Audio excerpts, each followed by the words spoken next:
Hey, this is Ishan, and you're listening to the EVERBLACK Podcast.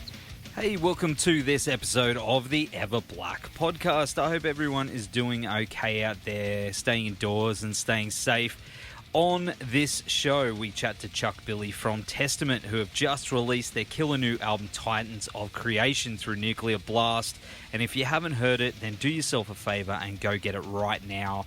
It's really, really, really good. When I spoke to Chuck, he was at home recovering with Covid-19, and even though he had been really sick, and you can hear it, that he's still unwell during the interview, you know, he was smashing out interviews and keeping his spirits up and talking about the record and just still putting his all in. It was just incredible. I really want to say a big thank you to Chuck for taking the time to be on the show, and I hope him and his family and bandmates and crew are feeling better soon and can get back out there on the road and shred it up and get back to business, because I know how much it means to him, especially with this album. It's really, really incredible, and it's heavy, and it's probably one of the best that Testament have released. It's phenomenal. All right, before we go into this interview, just need to give a shout out to our good friends at Blacklight AD Design, who are our go-to for all our screen printing needs. They do shirts, hats, patches, you name it. If you can wear it, they can print it. They've done all our shirts for EVERBLACK Media, and they're really cool guys. www.blacklightad.com.au. Show is also brought to you by our good friends at RW Promotion, who are the best in the biz when it comes to stickers, flyers, banners, badges, and all other promo you need for your band or business. Go check them out at www.rwpromotion.com.au. I also want to give a shout out to our good friends at the cult clothing brand Electric Witch, who have just launched their winter range, and that includes hoodies and a whole bunch of other cool stuff. Go check them out at www.electricwitch.com.au. I also want to give a shout out to our friends at Lumberpunks Axe Throwing Club, who have venues on the Gold Coast, Brisbane and Perth. They're currently not operating due to COVID-19 restrictions, but you can throw your support behind them by ordering merch or a gift voucher for when they reopen again at lumberpunks.com.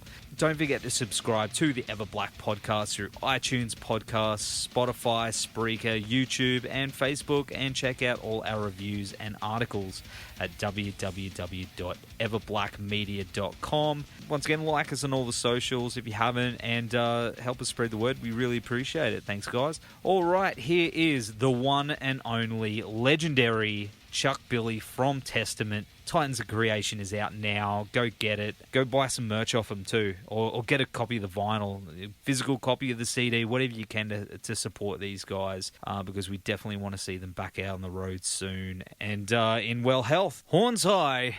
Enjoy. Hey, Chuck, how are you, man? Good. How's it going, man? Not too bad. It's good to talk to you again, dude. How you feeling over there? You all right? Yeah, actually getting better and better, every day. We were down and out when we got home from the tour about 3 weeks ago, but we're on the upside now. It's feeling much better. Oh, that's good to hear, dude. I mean, you and the boys, you got a lot of love and support from fans and the metal community all over the world when everyone heard too.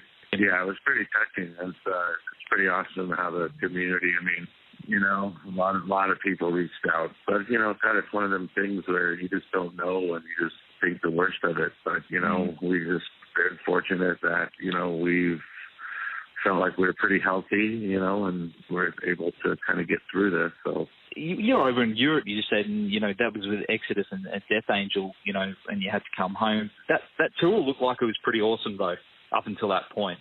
It was a great tour. It was a lot of fans had a great time. All the bands were on fire. Everybody's performance. It was great, and we kind of just watched the whole COVID-19 thing kind of taking over Europe as we're there worrying about getting out, Oh man, that's insane. Well, I mean, the new Testament album, Titans of Creation, just dropped on April 3rd, and man, this album fucking kills, dude. It's so good. It's probably one of your best records for sure, man. Did you get that feeling when you were working on it?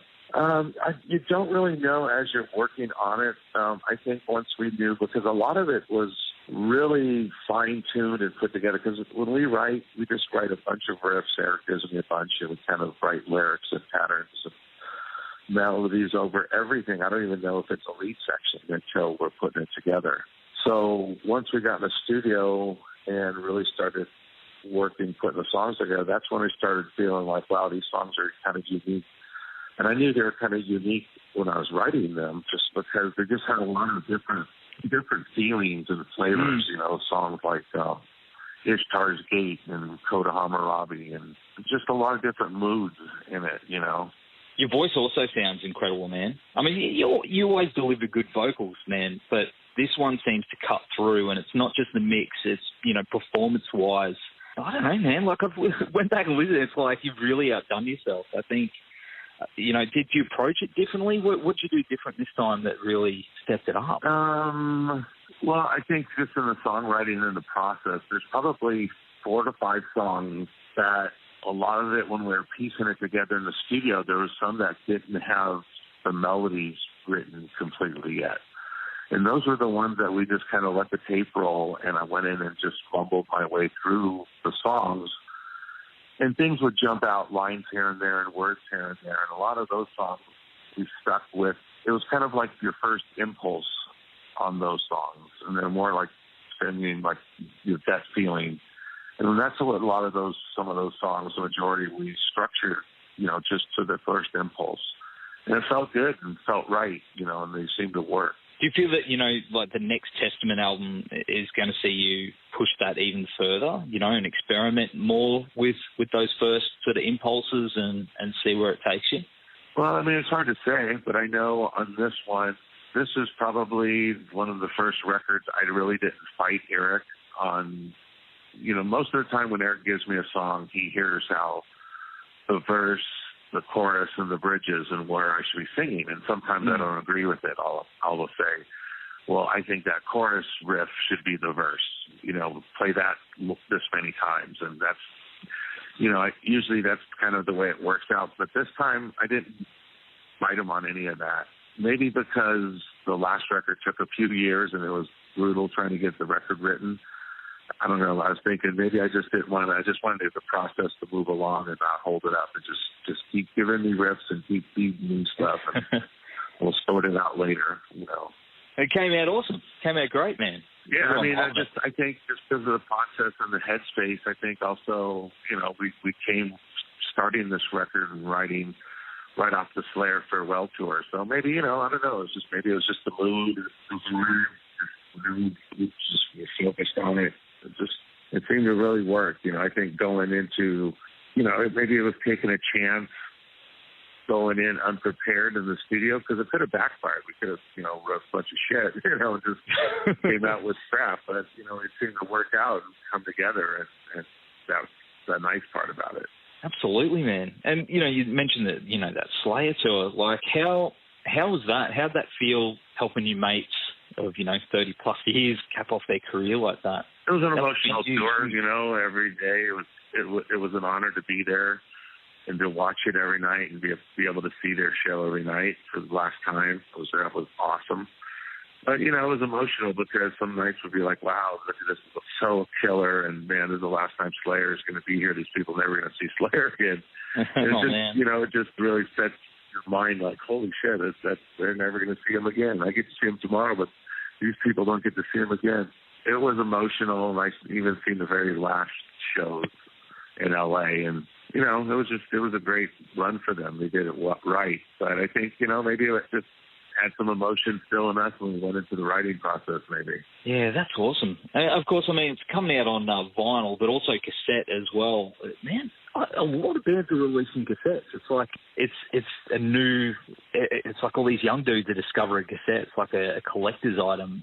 What are your thoughts on that? Yeah, they're more collectors. I don't think there's many people own cassette players anymore, you know. Do you collect as well?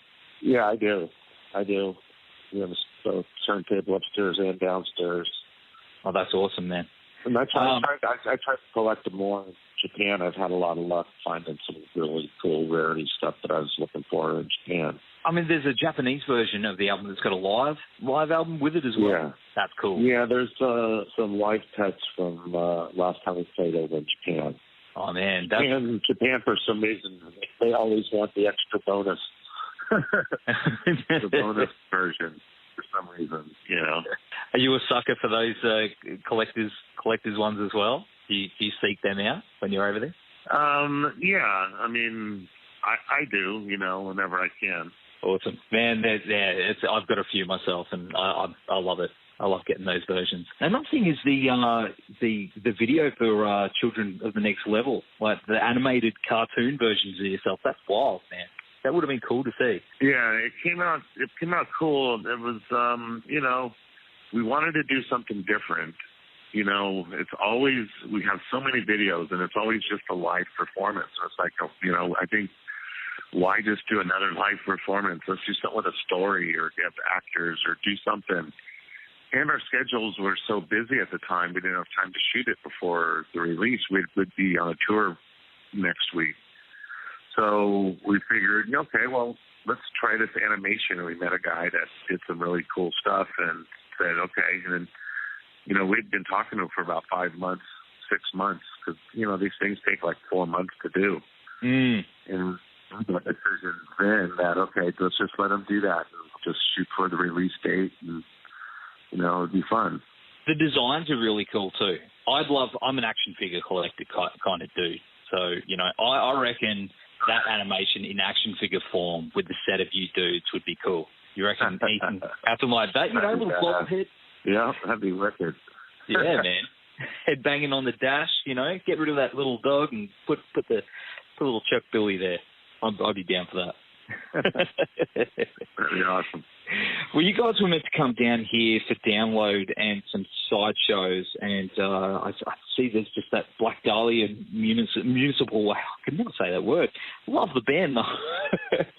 That's been postponed as well. How's that from the business side of things? Has that been tricky to navigate? I guess people don't see how much actually goes into the logistics behind tours and behind the scenes and stuff like that. How's that been for you guys? Yeah, I mean, it's really tough. I mean, first of all, it started, you know, like for us, Australia, we had tickets bought already for Australia, you know, and the airlines weren't so friendly giving our money back. You know, we have a credit to go back within a year now. So, you know, I mean, we kind of get stuck with some expenses without getting paid. And, you know, that of course hurts. But then all of a sudden the tours start dropping off. You know, and everybody's families have, you know, a plan in place how they're going to get their check next month and the next month after that. You know, so it does ruin a lot of plans for a lot of people, you know, like in our camp. And, you know, and then summer, we don't know. We see some of the festivals have been announcing cancellations, but, you know, we'll see if all of them start doing that. You know, if that happens, then, then we'll lose Europe for the summer. You know, we just got to take a day at a time and see how quick we get a grip on this thing. Man, it sucks. I'm so sorry to hear that you guys are going through that. Yeah, the world just needs to get a grip on it before everybody kind of loosens up and feels comfortable. I think even after this, people are probably going to still be cautious and be a little more aware and wear masks more often and, you know, try to distance themselves still a little more. I think, you know, people are going to still probably carry on a little bit more so than we have in the past, I bet. But also on the flip side of that, I think that, you know, with everyone sort of being, you know, at home and stuff like that, when it comes to shows and everyone starts getting comfortable again, I think the attendances are going to be stronger than ever. Do you feel that as well? Like people are hungry to see those bands? I mean, I think so. I mean, I think especially a metalhead might be more apt to say, okay, green light, let's go, baby. And, you know, but, you know, I still think people are going to be cautious, you know, until it's back to feeling normal and people are treating things as normal. That's the only way people are probably going to loosen up and put their guard down for a minute. But, you know, we'll see how long this carries out, you know, for this year into the summer.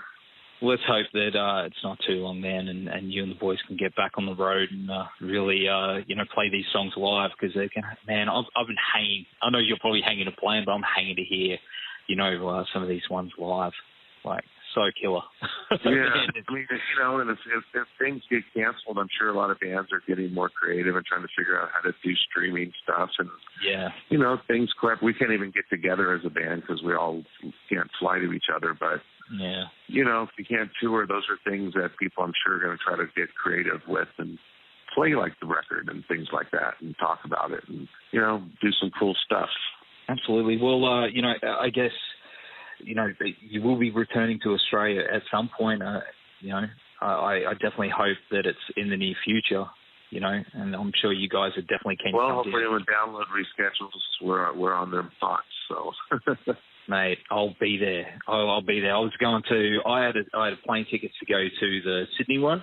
You know, I was going to get my ass back on the plane and go see you guys in Brisbane. So I will definitely be doing that again and buying up your merch when it comes to the time. That's for sure. Sweet. Absolutely. Well, Chuck, it's been awesome talking to you again, man. I hope you and the crew are staying safe and get better soon, dude. You know, and we'll be hanging to see you guys, and we'll have some cold beers. We're waiting for you. There you go, brother. Thanks a lot, man. Good talking to you today.